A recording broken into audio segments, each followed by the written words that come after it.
stomping this series so far. 3-0 versus Handsomeguy. Well, you know, what a performance even now, never mind how the series ends. Yeah, I mean, it's a huge advantage, obviously, to be up 3-0. Just the one deck remaining, the Cthulhu Warrior, which now Handsomeguy has to overcome 4 times. And, you know, even sometimes you see a game in Conquest where, you know, a player goes up 3 games to 0, but they have the deck remaining that their opponent is targeting, right? And it's still, if you go up 3-0, even if you have unfavored matchups in all 4 of the remaining games, you're still favored to you're still favored statistically to win one of those 4 unfavored shots. So Cydonia in a very, very comfortable spot. And we were talking a little bit in the break about some of the matchups, and sure, you know, Handsomeguy has some favorable matchups, one of which being this Hunter, you know, but this Hunter has no Call of the Wild in it, for example. It tops out a high main and Rag, and Cydonia's choice to bring Cthulhu Warrior specifically actually tilts a few of the matchups a few percentage points back towards him. He's still unfavored in a lot of them, but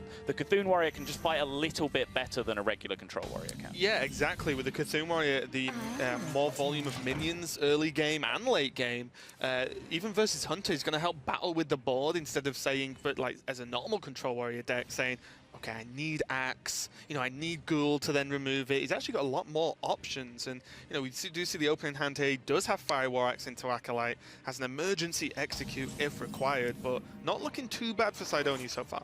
Yeah, and I like the decision not to overreact here. I mean, the deck, Hunter doesn't really play 2-drops. They play Secrets on 2 in this particular build. So the reason to coin out the Axe against Zoo, for example, is so that you can kill their 1-drop, and then when they play their next minion, you already have the Axe equipped, you can kill 2 things. If you wait, then they'll have 2 minions on the board, you can only axe 1, and then you're always a minion behind the play. But Cydonia correctly identifies that that is not going to be the case against the Hunter. Also, importantly, lets him retain that coin in the hand for a play I talked about earlier, which is proccing the cat trick with the coin, and then throwing out a brawl to get the full clear. Yep, Liot coming out from Handsomeguy, and you know, probably wanted something a little bit bulkier, you know, Misha or even Huffer just to go aggressive, even though the Huffer would have been cleared up by the Axe more than likely, would have still done a lot of damage. And I think Handsomeguy is going to have to, you know, make this one quick if he really wants to win, because late game we can see the Twin Emperors in hand, and Hunter kind of just struggles to get through that kind of health, you know, in form of taunt, unless you're already way ahead on board, in which, hey, you probably won anyway. It actually kind of struggles to have an answer to 2 6 health taunt minions. Yeah, and it's a big deal for Cydonia as well, just to have the Emperor in hand already, because honestly, playing that thing on 6 a lot of the time, or even, you know, coining it out if he has availability to do it, it can often put a roadblock on the Hunter's plans. If they haven't been able to get through enough pressure early on, then you can say to them, well, now you have to slow down again and deal with my Emperor, otherwise I'm just going to generate way too much value. And this is a pretty strong-looking turn too. Execute, Fiery War Axe cleans up the Houndmaster. It is going to proc the cat trick, but he doesn't really have much choice. This board kind of needs to be reacted to. Yeah, and even like look at the respect for the Acolyte, for the card draw, for the Warrior. You have a 4-attack Leok that you really want to hit face, and it's like, oh, I have to run it into the 1/3 because if he gets more cards, I just lose. And it's like, it's kind of crazy just skipping on that much damage. It's an interesting decision as well, because there's only 1 Revenge in Cydonia's list, so his ways to, you know, power out a bunch of card draw, no Blood to Icar as well that he can ping his own Acolyte with. So like Ghouls as well is like the only other option. Yeah, exactly. So his ways to power out the card draw from his Acolyte are a little bit limited. That maybe playing around that kind of stuff is a bit too timid from Handsomeguy, but Cydonia did have the clean answer to the board that was in front of him, procced the Cat in the Hat in the process as we talked about, so there is going to be some board presence retained from Handsomeguy, but his hand is running out of gas very, very quickly here. These secrets are not really the best tools against Hunter. The second cat trick is fine, but Snipe and Freezing Trap not really going to do a whole lot of work most of the time. Yeah, and it's why we see him, you know, prioritize the hero power. He needs to kill him. So this is actually interesting, because he could have played Snipe, right? He knows coin something is available to his opponent this turn. If he's kept track, he knows the coin is there. So if it's coin Justicar, the Snipe is great. It's probably the best minion in the deck that you can snipe. But regardless of what he coins, that's good for you if you play cat trick, right? So he's decided to go down the line where he just gets the good minion out of the coin regardless, and just went for the cat trick instead of the snipe, because Cydonia could, of course, choose to play Emperor here, which wouldn't be a good snipe. I think the key thing here as well is, you know, Handsomeguy help me out hovering over the card. Yeah. He has Kill Command and almost a guaranteed cat. Yep. And also, if Justicar came out, you could just play Freezing Trap. next turn and say, well, I'm just going to bounce your Justicar. That's pretty much a useless minion then. So I really like the multiple options and hang on, hold the phone. It's 17. That is very close. It's really, really close, yeah. Leok would have been the same damage as the hero power, so that would have been as short as well. You just go face, right? Face yeah, hero power? When I said quite often the Hunter has to slow down and respect the Emperor, the option to put your opponent to 1 isn't often on the table, but I expect we'll probably see the hero power this time instead. So I was going to ask you about that. Is there ever a world in which you use kill command instead? Because this board could get cleared up next turn. Right. And then if you don't have a beast, then suddenly the damage is like reduced a little bit, but you gain the 2 damage from the hero power. Right. So it actually works out pretty nicely. Yeah, I mean, so Handsomeguy might also decide that his best shot at lethal is just like a trap here, and that he doesn't need the damage. And I think this is totally fine too. Freezing trap is legitimate, just to make this board much harder to clear. Although that revenge, the one-of revenge that we talked about earlier, is now potentially game-winning. Because this board is clear, the beasts are gone, as we talked about, and Handsomeguy's decision to use the secret over his hero power means that he does now miss out on that 2 damage from not having a beast. And now if Cydonia can just dodge bullets for this 1 turn, then the Justicar train starts rolling. Yeah, especially with the reduction from the Emperor, Justicar into hero power on turn 7. He's actually pretty dirty. It doesn't feel great on turn 8 most of the time, never mind turn 7. And look at Handsomeguy face. Has he realized, is that the moment that puts him into the lower bracket in the first game in this group? Is that the moment that makes his BlizzCon dream that much harder for him? Because he knows now stabilization stations are very real for this warrior now. Yeah, I mean, there's not a lot left. Needs some help. Handsomeguy can draw. I mean, there's still quick shot available as well. That will do the job. High main. I mean, sure. It's going to help. It's definitely not worst case, but the frustration is that you play high main and can't hero power. So there's 2 turns, 4 damage. He's skipped by having to do, like, use other options, like the high main this turn, the secret the turn after, and now, freezing trap just doesn't feel too great, and... This turn's revolting! This turn's actually disgusting. This turn just makes me a little bit ill inside. Don't throw up. Okay, I'll try not to. He has Justicar, Tank Up, Shield Slam, and Execute available to him this turn on 7 mana. He has to navigate through a freezing trap to be able to commit the clear to this high main, but that is a disgustingly powerful turn. Yeah, and this is where it could potentially all go wrong with the lack of Call of the Wilds as the late game powerhouse in the deck that Hunter used to run.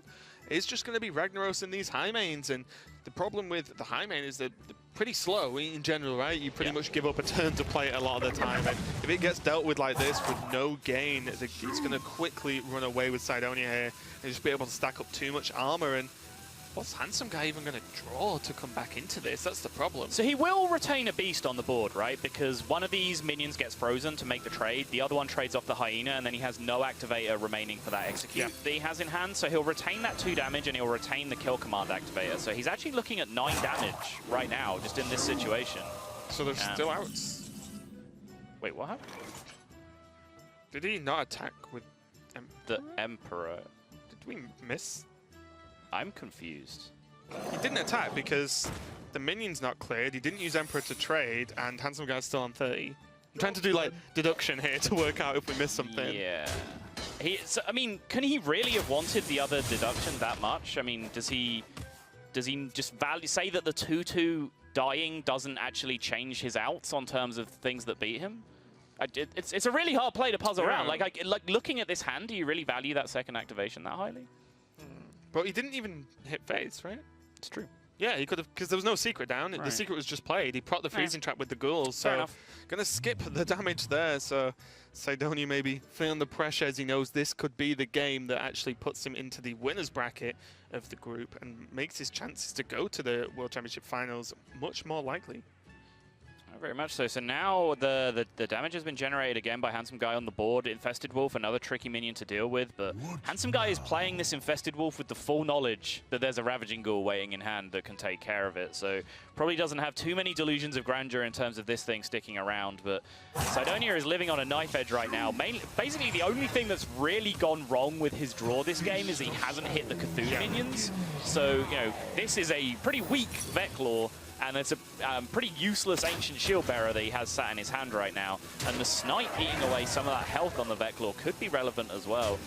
Means if, say, another bow is picked up here, he can push some extra damage to face. That's not bad either, because now the kill command can take care of that, and he can push 5 with the Infested Wolf minion. Yeah, really frustrating. He doesn't have a way to deal the 1 just to the Justicar as well, to, you know, just completely clear the board and start to battle, you know, go forward again to really push lethal. But yeah, this is Handsomeguy still in there. He's on 30 health, so he's not dead yet. But if Cydonia gets the Cthulhu activators, gets the Shield Bearer down, even though Handsomeguy may not die instantly, it's going to be a long, drawn-out death more than anything. Certainly is, but still, even with that Justicar train rolling, Handsomeguy has just had just enough pressure for this game not to snowball out of control yet.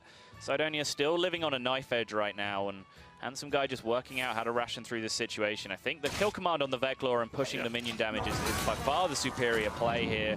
And this could be Handsomeguy's last push. If Cydonia can find a nice answer to this situation, that might just be his last hurrah. And he has several fairly nice options to deal with this situation. Trade and Ravaging Ghoul into execute and tank up is the first thing that leaps out at me. But of course the Shield Slam is an option as well, having now drawn that.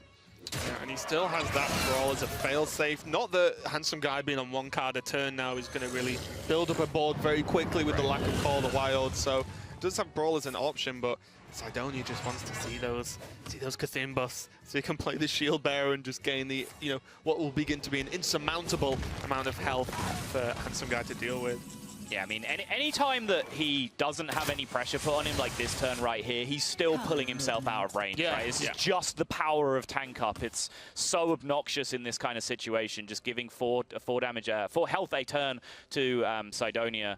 And the Beckoner of Evil, that's getting him there. He needs 1 more after this, but it's a good start to get him to that magical 10-10 that he's going to need to probably just lock out the game completely. Yeah, and I kind of think it's just going to be a Shield Slam here. And, you know, do you really want to use Gorehal for 3 when you're this low? All you need to do is get more health and you will not lose, like, the game. As we can see, Handsomeguy hasn't even had a scratch on him at 30 health this game, but it doesn't matter because you can just push yourself out of any potential range going forward. So, you know, you might want to save the Shield Slam for a Rag later on, or you can use it now and almost guarantee survival for a turn or so.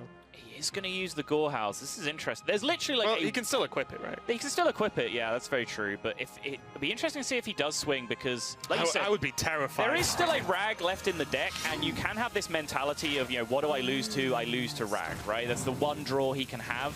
You can also choose to look at that backwards and say that he only has 1 draw to hit his Rag. If he doesn't hit the Rag in this very next draw, I'm probably just too far ahead for the Rag to win in the game anyway.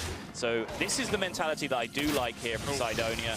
Kindly Grandmother is like a Rag in some ways, but just not quite. Explain to me those ways. It's literally about as far from Ragnaros as you can possibly get. Oh, okay. There it is. That's just the best draw in his deck. Yes. There is not a single card that was better than that on this turn, and now 10 health is going to be gained from Cydonia.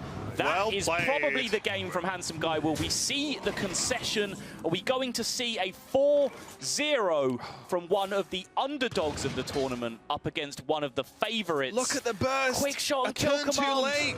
So close, but so far. Cydonia with an incredible first series, taking the match 4-0 versus Handsomeguy. Yeah, so huge. I mean, I alluded to it, but you know, if you wanted a banker in this opening round, absolutely.